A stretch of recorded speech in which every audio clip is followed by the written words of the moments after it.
Hello, it's Oprah. I just want to let you know that this video may contain explicit language that could be offensive to some viewers. The content showcased in this video and channel is meant for comedic entertainment. Viewer discretion is advised. OOWEE! When Tupac got out of jail and came to death row, that was probably one of the worst times of my life. I wasn't jealous or anything, but Tupac coming to Death Row Records was like a curse. No joke, it was as if everything around me was falling apart. Tupac comes out of jail and he all of a sudden thought he owned Death Row just because Mr. Knight took a liking to him.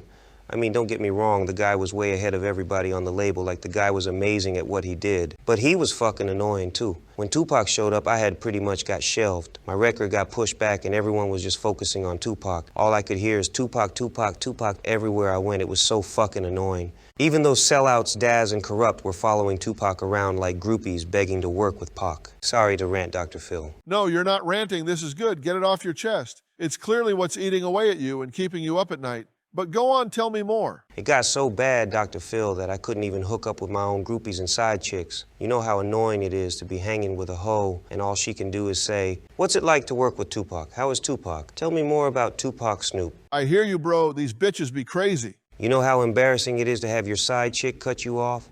Bitch, I'm Snoop Dogg. Who is you? Right? Jeez. Me and my big mouth. I was on that podcast, Drink Champ. I love that podcast. And I was stupid enough to blurt it out loud. I know I heard. I was embarrassed for you. Why would you do such a stupid thing? That was almost as bad as that time P. Diddy told the whole world on a live podcast that him and Usher used to date. Tupac also didn't like Dr. Dre. So what Dre is gay? Do you see why Tupac had to go? The guy was out of touch with the times.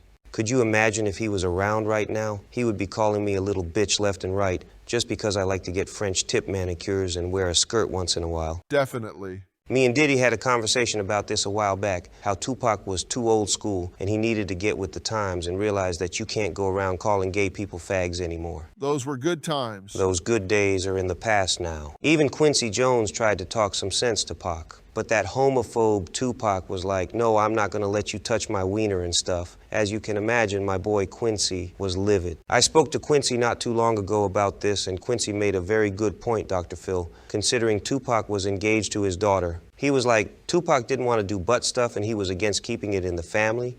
Well, he definitely won't make it in this industry with that kind of attitude.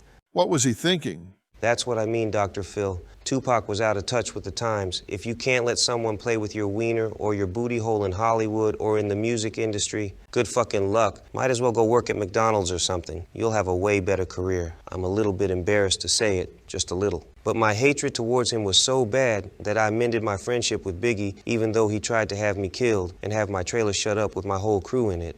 The first time Tupac played Hit 'Em Up for me, I got so jealous and mad that I snuck behind Pac's back and met up with Biggie and Diddy to give him a heads up. Have you ever considered changing your name to Snake Dog? Ha, yeah, that's a good one. I'll think about it for sure. Everyone thinks it was Faith that told Biggie about Hit 'Em Up, but it was actually me, your boy Snoop. Do you know what else I used to do, Dr. Phil? This just gets better and better, doesn't it? Daz, Corrupt, and I were getting copies of Tupac's albums before they got released, and we used to steal lines and bars from Tupac's unreleased music and put it out on our own album. Were you not worried he would find out? We would put his lines in our own songs, make sure our album comes out before his, then people will think Tupac is stealing our lines. Even after he died, we were still doing that. Have you ever been to Reno, Dr. Phil? Yes, it's a beautiful place. Tupac and I went to Reno to record a commercial for St. Ives, an alcohol company. Tupac's crew, the Outlaws, and my crew, the Dog Pound, were also there. So just to fuck with Pac a bit, I ended up bringing, you remember my cousin Donald, little half dead? How could I forget? I ended up bringing him as part of my security detail. I told Donald on the way to Nevada that he needs to grow a pair and confront Tupac and make him at least pay you for the song he stole from you. Oh, I went on and on just filling his head with ideas about confronting Pac, and I would have his back. I noticed Tupac had done filming his scenes because the guy was an amazing actor and he knew his shit. I was still rehearsing my lines and I told Donald, "Yo, this is your chance, go do it." "Don't be a pussy," I told him, "we got your back." I was scared of Tupac, so I stayed back and watched while Donald went up to Tupac and started harassing him about money and whatever.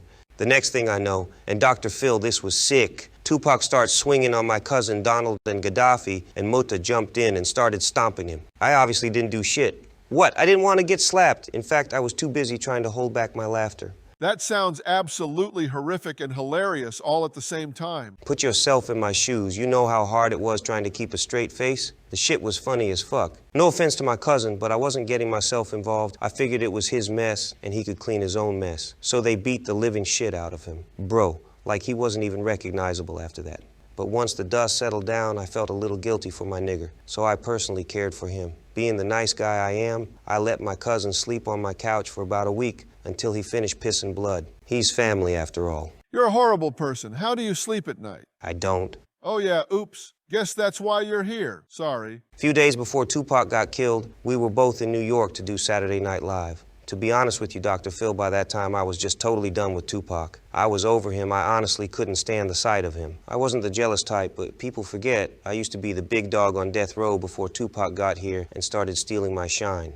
Is it safe to say that you got all up in your feelings about your friend? I guess, you know what I did? I stood up Tupac so he ended up going on SNL by himself. Oh no, you don't sound jealous one bit. On the flight back to LA, Tupac confronted me about SNL and the interview I did with Angie Martinez because I told her that I love Biggie and the East Coast. So as you could imagine, Dr. Phil, Tupac was livid. He slapped me around like his disobedient, unloyal bitch. Looking back, I can't blame him. Well, yeah, I would backhand you too. I would have done the same to me. When I got back to LA, I went straight to Dr. Dre's house and wept on his lap like a little child for a good 45 minutes. Dre told me to have some shame and to collect myself. I sat up and wiped my tears and started begging Dre for help. Luckily, this whole time, Dr. Dre was unemployed. He wasn't just sitting around getting fat.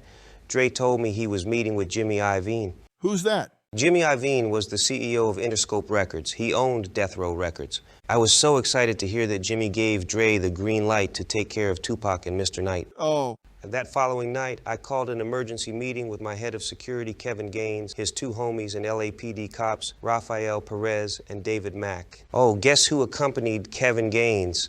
No other than Sharitha Knight. She was also my manager at that time. Let's see, who else was there? Lawyer David Kenner and Reggie Wright Jr. Reggie used to be a Compton cop who got fired for being crooked as fuck. He owned a security company and was known for hiring off-duty cops. That's a lot of people. Well, think about it, Dr. Phil. We were about to whack two of the biggest names in America at that time in Las Vegas after a Mike Tyson fight. This had to be well executed. Good point. Everyone at this meeting seemed to have their own agendas as to who they wanted dead and why. Myself, personally, I didn't have an issue with Mr. Knight. I wasn't jealous of Tupac, but I just wanted him to not breathe no more. Sharitha wanted her husband out of the way so her and Kevin Gaines could get married and own the company for themselves. Perez and Mac were crooked as fuck. All they cared about was money and to be able to run Death Row behind the scenes. Jimmy never liked Tupac or Mr. Knight and knew Dr. Dre would help him turn the rap game Lady Gaga, if you know what I mean. Oh, that's yucky. That's right. Gay! Don't shoot the messenger, Dr. Phil. To some people that might sound like an impossible task, but if you think about it, we had LAPD cops, Las Vegas police, straight-up killers, and a powerful lawyer on our side. Did I mention my cousin Nate Dogg was a Marine SEAL? My job was to make sure Tupac and Mr. Knight would go to Vegas. Perez told everyone at the meeting that he had two informants that would be perfect for the drive-by, Malcolm and Danny Patton.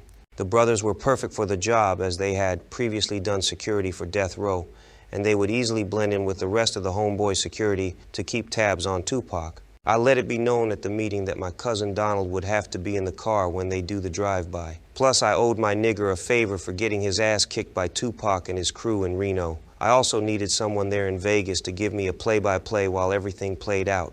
So where were you while everyone was in Vegas? I stayed behind in LA because I needed an alibi in case things didn't go according to plan. But I had one of those Nextel radio phones and I was able to hear everything. So who is Anderson? I keep hearing on the news about a gang member named Anderson whom the police claim was the shooter. Oh, you mean Orlando? No, Orlando Anderson was the fall guy. You guys set him up? Yeah, that was Reggie's idea.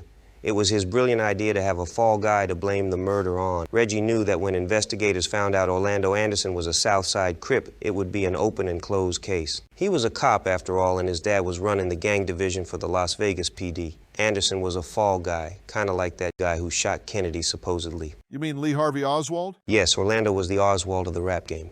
Hold on one second. Okay, so I'm sorry to cut you off, but my producers are telling me that we need to cut it short because it sounds like we need to run some of this by our legal team before anyone here gets in trouble. So let's end it here, and then we'll have you back on the show, and we will continue where we left off. But I think we're making a lot of progress, or we made a lot of progress today. So that's positive at least, but let's end it here. We'll check with our legal team, and hopefully no one gets sued. Fuck. You good, Philip? Oprah is going to be so mad. Haha, yeah, she will. Well, that's all the time we have today. I would like to end this show by saying, no one likes a jealous bitch, okay? Jealousy among friends is like a weed in the garden of companionship. You see, when we start comparing ourselves to those around us, we're watering that envy, letting it grow and overshadow the beautiful garden of friendship. It's crucial to understand that your friends' successes aren't a measure of your own worth. Instead of letting jealousy take root, cultivate a mindset of celebration and support. Your pals' victories, they're not a threat, they're a testament to what's possible. Embrace their achievements as inspirations for your own journey, and watch how that garden of friendship flourishes without the weeds of envy. This is Snoop Dogg, and you're watching OOWEE.